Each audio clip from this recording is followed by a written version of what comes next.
Opa, e aí, Izumi aqui e hoje eu irei te falar sobre o jogo chamado Helltaker. E meus amigos, o que falar deste jogo que até pode ser curto, mas irá te render algumas risadas. Helltaker é um jogo que pode ser zerado em média de 1 hora sem grandes dificuldades. E esse é um jogo simples de puzzle. Você chuta umas pedras, destrói uns esqueletos e junta umas garotas para o seu harém. E como um jogo tão simples se tornou um jogo tão famoso, você me pergunta? Bem, parte disso se deve às garotas do jogo e à sua fanbase, que digamos que seja um pouco ativa demais. Se é que você me entende. E se você não conhece o jogo, eu irei te falar um pouco sobre as garotas e o plot do game. Você se vê envolto pelo vazio. Aperte Enter ou A para continuar. Saudações, pequenino. Não se incomode comigo, sou apenas eu, ninguém mais e ninguém menos que Beelzebub. E assim começamos o game.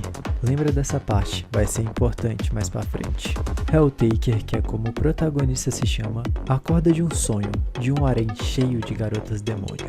E sim, o protagonista é um cara bombado que gosta de jogos de estratégia por turno e de comer panquecas de chocolate, e que está atrás de garotas demônio para compor o seu harém infernal. Porque quando se trata de garotas demônio, nenhum preço é alto demais. A evolução suprema de um otaku, eu diria. E a história da primeira parte do jogo é até que simples. Você desbrava o inferno enquanto dá em cima de toda a garota que você vê pela frente.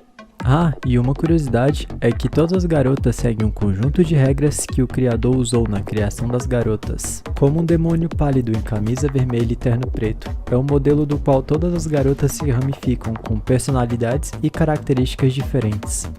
E a primeira garota que encontramos se chama Pandemônica, a demônia cansada. Ela é uma garota educada e tem uma forma de agir elegante, mas socialmente desajeitada, e ela vive cansada. Parece perfeita à primeira vista, mas se ela beber café, que é algo que ela adora bastante, ela muda completamente, se tornando a Pandemônica, a demônia sádica, ao ponto dela quebrar os dedos de Helltaker se ele fizer um café ruim. Mas isso só se descobre mais pra frente na história. Em seguida, você encontra a Modeus, o demônio da luxúria. A princípio, ela aparenta ser uma garota enlouquecida pela luxúria, se é que você me entende. Um exemplo é que quando nós a encontramos pela primeira vez, ela exige que o Helltaker faça o que o nosso mestre zangado chama de a arte de namorar pelado. E em outras conversas ela fala para pular os quebra-cabeças, para que eles possam começar as atividades de um harém logo. Mas embora ela seja assim, ela é até que inocente quando o assunto é romance.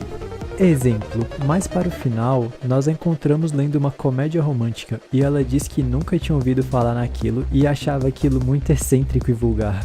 E quando o Helltaker a convida para o encontro, ela o chama de degenerado pervertido. Vai entender.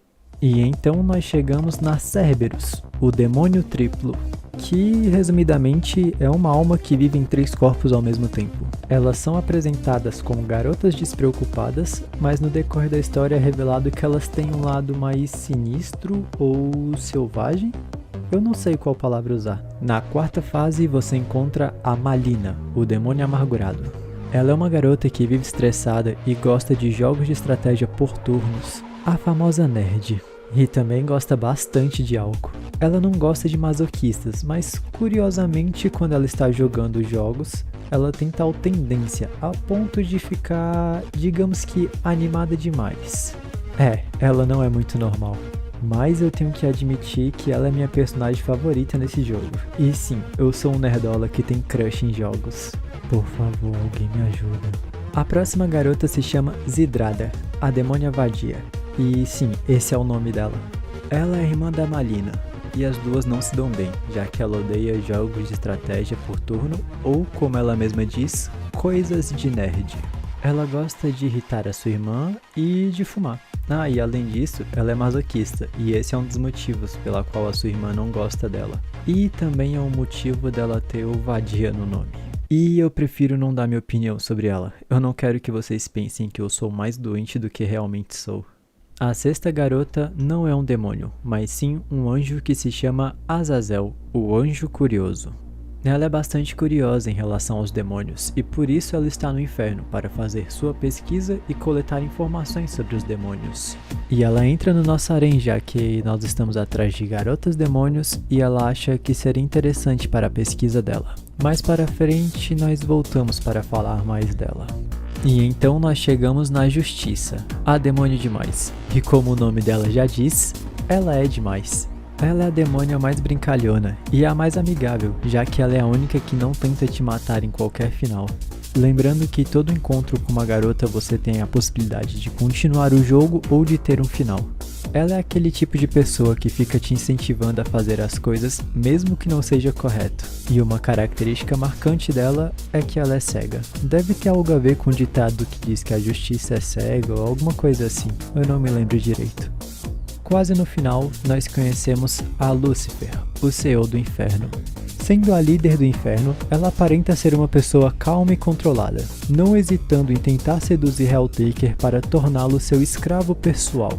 Ela também pode ser bem cruel às vezes, e apesar do seu comportamento calmo e controlado, ela é bem competente, cá entre nós. Ela não tem moral nenhuma no inferno, ninguém obedece ela. Uma curiosidade é que o Helltaker foi o primeiro, se não me engano, a não aceitar a proposta de se tornar um escravo e a tirá-la de seu escritório. Ah, ela também ama panquecas de chocolate, coisa que o Helltaker sabe fazer muito bem. Agora eu tenho que admitir que nessa fase eu encontrei o verdadeiro boss do jogo. Meu amigo, mas que fasezinha de merda, hein? Essa foi a única fase que eu não consegui fazer e eu admito que eu fui atrás de ajuda para poder completar ela. Mas eu juro que essa foi a única fase que eu fui atrás de ajuda. Juro. E finalmente chegamos ao final do jogo. E a última garota, a Judgment, o autopromotor. Ela é a garota mais diferente, não seguindo a regra de aparência que eu citei anteriormente. Ela tem a tendência de falar gritando, demonstrando um vigor que não é visto nas outras garotas, e ela age de acordo com sua própria vontade, não se importando em desobedecer Lúcifer para mostrar sua dedicação ao seu papel de julgar e torturar os pecadores. Ela é a garota mais gentil segundo Van Ripper, seu criador, mas devido ao seu papel de autopromotora, ela montou uma fachada, uma personalidade ultramente sádica. E depois que a Judgment, o autopromotor, é apresentado, nós temos início à minha parte preferida do jogo até agora. E meus amigos, que boss fight! Eu amei fazer ela, e eu irei deixar um pouco dela para que vocês possam dar uma olhada.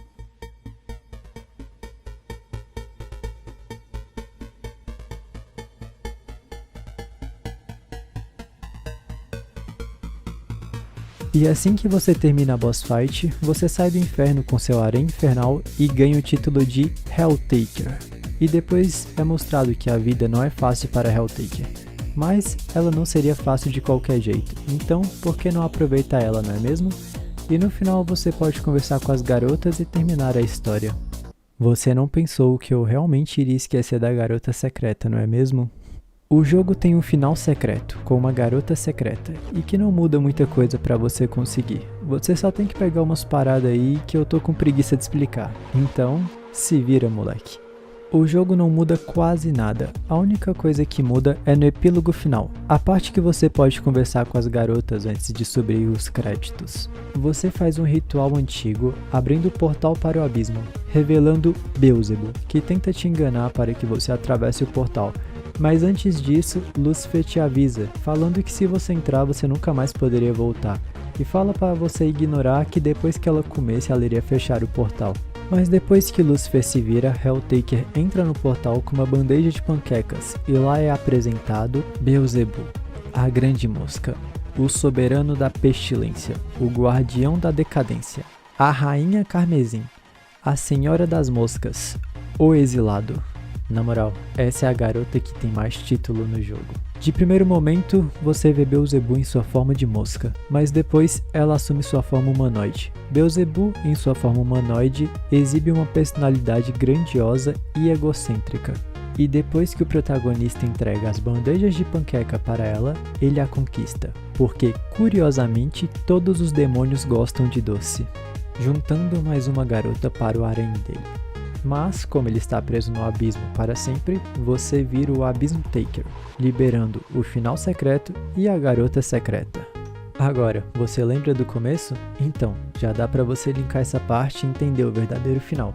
Mas segura, porque eu vou precisar que você tenha essa parte em mente ainda. Depois de um ano foi lançada uma DLC do jogo, que conta uma história de muitos anos depois, chamado de Exam Taker, que é curto e só apresenta um personagem novo e mostra como duas garotas do harém de Helltaker estão atualmente na história. E nesse ponto da história, nós não temos o Helltaker como protagonista, mas sim o Sujeito 67, que como no início do jogo anterior, ele acorda de um sonho, mas é um pesadelo febril. Seu corpo e mente não são mais os seus. Tenham isso em mente, nós vamos utilizar depois. O personagem novo que nos é apresentado se chama Lore Master, o demônio da ciência. Mas repara bem nela, ela não te lembra alguém? Não? E agora? Sim, Lore Master é a Azazel. Toda sua curiosidade e pesquisa a fez virar um demônio. Nas histórias em quadrinhos que Van Rip lança de vez em quando, ele já tinha falado que ela estava se tornando demônio. Mas nesse ponto da história, ela não só se tornou um demônio, mas como ela dominou o inferno. Cara, a Lucifer realmente não tem moral nenhuma no inferno. A anjinha inocente virou dona da porra toda, e Lucifer agora virou uma empregada, com o nome de Lucifer, a demônia empregada. E depois que é revelado que Azazel é a Lore Master, o Sujeito 67 continua resolvendo os quebra-cabeças atrás de Lore Master e vai descobrindo que ela era um anjo e que ela tomou o inferno. É falado que ela estava fazendo uma pesquisa para juntar um demônio e um humano para criar uma nova espécie de demônio. E algo que eu pessoalmente achei bem engraçado é que a Lore Master fala que Lucifer tenta matar ela 2 vezes por semana e mesmo assim ela é tipo o braço direito dela. Já a boss fight eu queria falar que é tão bom quanto a anterior, só que levemente mais difícil, mas nada que no máximo 40 minutos não resolva. Depois de ter passado pela última missão, você encontra a Justiça, que agora se chama Justiça, o demônio da torta de maçã. Ela é a responsável por fazer tortas de maçã, porque diferente da primeira parte, aqui eles comem torta de maçã. E nos últimos diálogos, Lucifer fala para o Sujeito 67 que um dia ela tomará o inferno de novo para ela, e que como Lore Master não conhecia ele muito bem, ele seria de grande ajuda para Lucifer. E ela encerra o diálogo falando que ele a lembra de um homem que ela conheceu há muito tempo, mas ela não sabe como ele está atualmente e ela se pergunta como ele está, obviamente fazendo referência a Helltaker. E assim terminamos a história do jogo de montar um harém demoníaco. Lembrando que eu apenas resumi a história pegando as principais partes, e se eu tiver esquecido de algo, me desculpem, mas depois eu vou fazer um outro vídeo falando da minha teoria, porque esse vídeo já tá ficando grande demais e eu tô com muita preguiça de editar ele. E é isso, eu me chamo Izumi e até a próxima.